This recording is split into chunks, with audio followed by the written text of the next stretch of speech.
Hi everyone, thank you very much for coming by. I wanted to give you an overview of June 2026 to see how things panned out.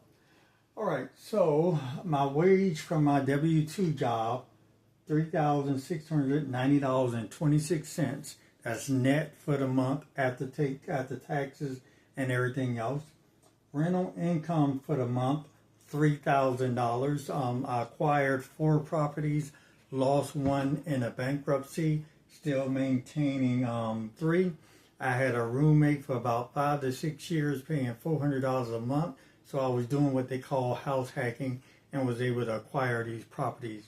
At the present time, through home equity lines of credit or Zillow, they're approximately valued at about $800,000 to $900,000 in the southern region of the U.S. Client loans that are coming back, 186. Cash rewards across all the 16 credit cards.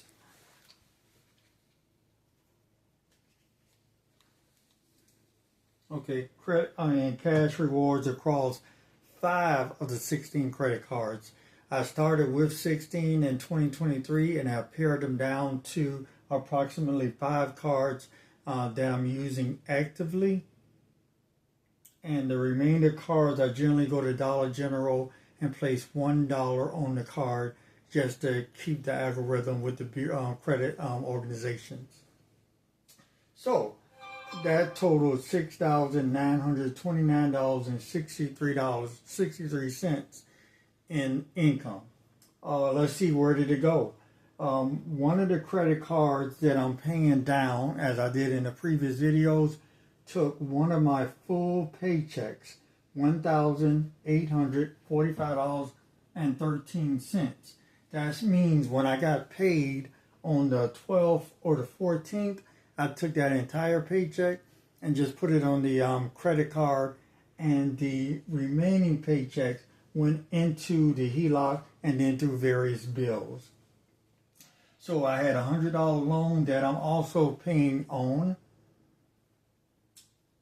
Cash that was used inside of my budget for 2026 was $1,200 for handyman services and $100 that was miscellaneous.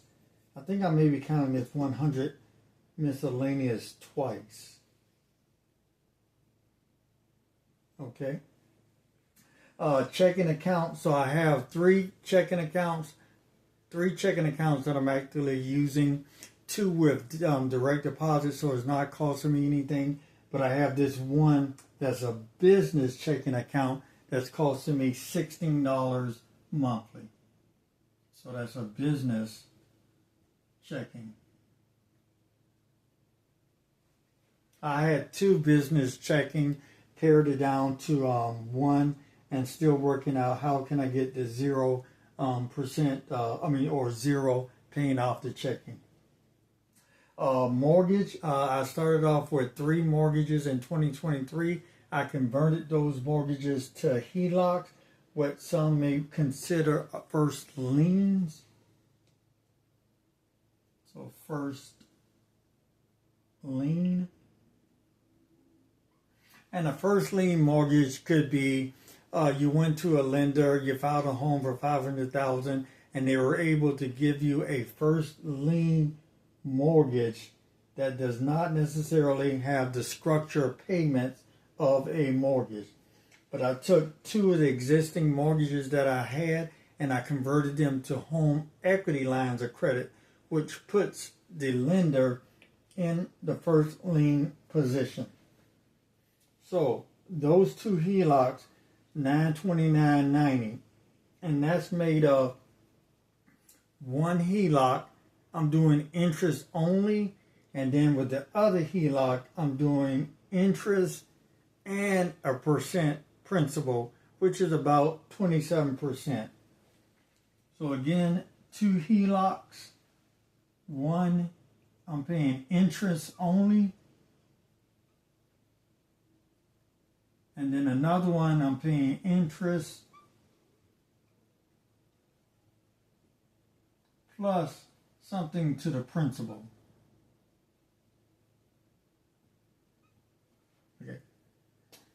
All right. Now, credit cards, I additionally paid $3,448.35. So I kind of pulled that from one of the HELOCs because, as you can see, the cash that actually came in was about $7,000 So I pulled some extra money. The total of all the expenses came up to $8,455.37 for the month of June. So then I subtracted my income, 692963 from the expenses, which is the monthly expenses and the daily expenses, but I'm putting everything on a credit card. So this is not the individual budget where you can see how much is going toward gas, electric, phone, eating out, any of those things, or groceries.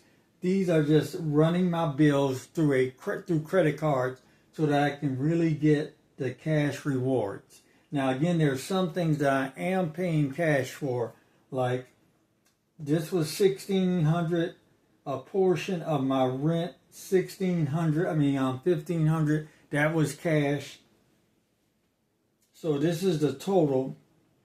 So I was short $1,525.74, and I probably can account for that shortage through giving the handyman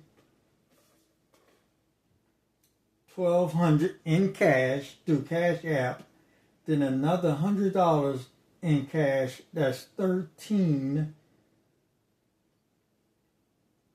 So $225 seems to be missing that I have not accounted for. All right, so just wanted to give you my frugal velocity banking update of where I am for June. Again, I was over, but that overage was related more to the handyman services and the extra $100 loan in general. All right, so if you have any questions about doing velocity banking and how I'm putting my entire paycheck onto a debt tool to pay it down, just give me a call or email, and I'll be more than happy to talk with you and work these things through and show how you can also reduce your debt. All right, have a great day, everyone. Bye-bye.